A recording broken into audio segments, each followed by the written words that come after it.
Let's explore some more ways to uncover niche ideas. But before we get to it, here's a caveat.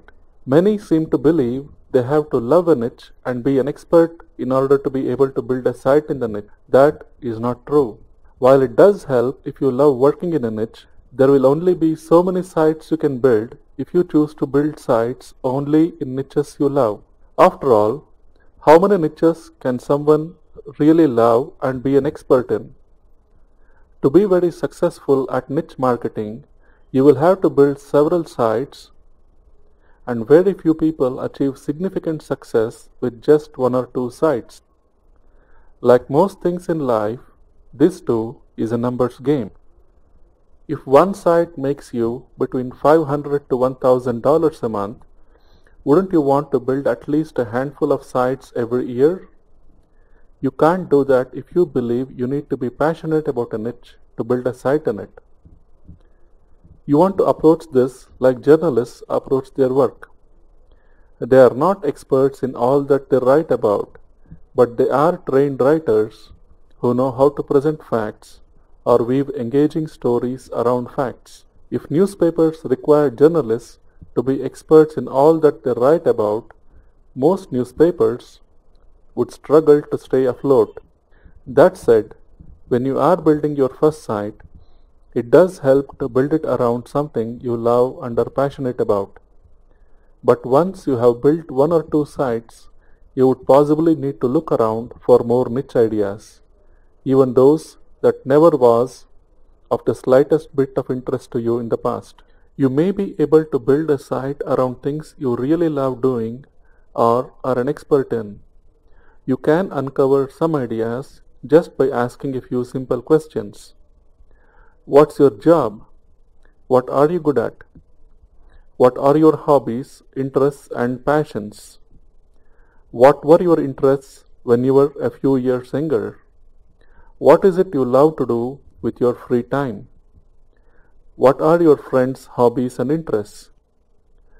Instead of focusing just on your own hobbies, which is bound to be a small number, you can instead focus on building sites about other people's hobbies. That way, you can have scores upon scores of potential ideas to look at. Here's a site you might want to explore. It's about popular hobbies. discoverahobby.com. If you want to look at a much bigger list of hobbies, you might want to look at this Wikipedia page.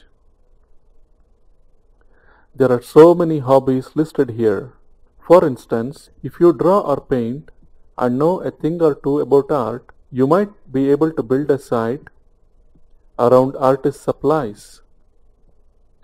There are so many products you can sell. Or, if you were a ham radio enthusiast in high school, you could possibly build a site around that. No matter what you are interested in, chances are a lot of people are also interested in that as well. You might want to check Amazon if there are products in that niche that are selling well, and if there are, chances are you might be able to build a site around it. You would want to remember that we are just in the idea generating phase right now. Every idea we generate in this phase will have to be subjected to more stringent tests, which will be discussed later on in the keyword research section. It's also possible that even though you love something and consider yourself an expert on the topic, that niche might turn out to be extremely competitive and you may not be able to build a site in the niche.